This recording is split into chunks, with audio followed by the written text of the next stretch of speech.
Bonjour à toutes et à tous et bienvenue pour un nouveau numéro de Metal Missile et Plastic Gun. Aujourd'hui, encore la suite, préparez-vous, il y aura beaucoup de suites d'Exosquad. Donc comme nous l'avons vu précédemment, Exosquad, une guerre spatiale entre les humains et les Néo-Sapiens, que les humains ont créé, mais qu'ils ont mésusé et dont ils ont abusé, eh bien ils vont le regretter. Donc voici deux nouveaux Exosquad. Donc nous avons ici le Typhonus avec le High Speed Stealth E-Frame et Phaeton, le grand chef de tous les Néo-Sapiens, à bord de son Command E-Frame, comme le nom l'indique, c'est lui le boss.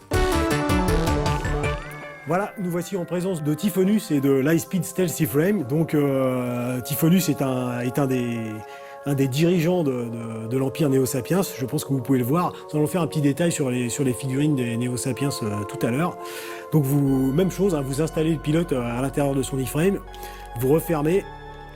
Alors ici un design qui inspire un déplacement rapide, puisque les couleurs vertes et violettes inspirent le stealth, c'est-à-dire les attaques sans être détectées. Et puis un petit côté patte d'autruche au niveau des jambes de l'E-Frame, notamment avec des propulseurs au niveau des mollets, comme vous pouvez le voir ici. Donc c'est vraiment pour bouger plus vite et être le plus insaisissable possible. Autre détail qui nous est familier à nous, fans de robots tels que Votoms ou Robotech, ce sont les missiles escamotés dans des lanceurs qui se trouvent sur les épaules. Donc vous voyez, vous levez ici les clapets et à l'intérieur il y a des missiles. Bon ici, le désavantage c'est qu'il s'agit de ce qu'on appelle aux États-Unis des flick missiles, c'est-à-dire que c'est censé partir quand vous mettez une pichenette dedans. Bon, j'en conviens, je vous l'accorde, c'est pas très efficace, c'est pas très démonstratif en la matière, mais au niveau du détail, c'est quand même sympa. Les clapets s'ouvrent, les volets s'ouvrent vraiment, il y a des autocollants à l'intérieur, c'est bien fait. Le Stealth E-Frame offre quand même des possibilités de puissance de feu. Nous voyons ici une Exomace, donc ça, c'est une masse avec des pointes, et quand vous propulsez ça violemment dans la tronche de l'adversaire, son sourire s'en trouve quelque peu modifié, vous en conviendrez avec moi. Donc voilà, d'un côté cette arme hautement offensive, et puis de l'autre côté un missile, au cas où au premier abord l'adversaire n'aurait pas compris qu'il est indésirable en ce lieu. Donc voilà pour l'E-Frame de notre ami Typhonus. Voilà, maintenant nous allons voir le commandant suprême des Néo-Sapiens, à savoir Phaeton.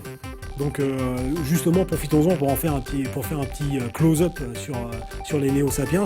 Donc comme je vous l'ai dit précédemment, les Néo-Sapiens ont été créés artificiellement par les humains pour travailler dans les mines sur Mars et sur Vénus. Donc ils sont plus résistants, plus grands, plus forts, et ils présentent quand même des caractéristiques d'évolution supérieure puisqu'ils ont 2 pouces opposables.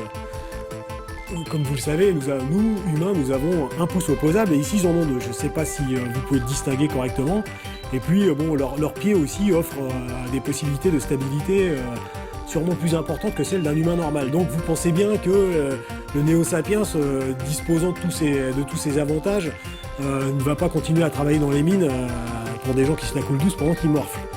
Donc la rébellion ne tarde pas à arriver, et Phaeton est donc le chef incontesté de tous les Néo-Sapiens.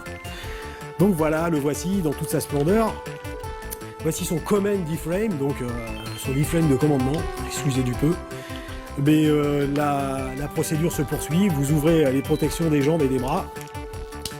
Voilà, les bras cliquettent, signe que les ressorts sont là pour la cohésion du jouet, donc c'est très bien. Je précise que c'est tout à fait possible, il faut être bien sûr très précautionneux, mais vous faites le personnage saisir les joysticks de commande des bras de son E-Frame. Voilà, ce qui prouve une éventuelle supériorité des Néo-Sapiens, parce que ça va plus vite que quand vous le faites avec un personnage humain.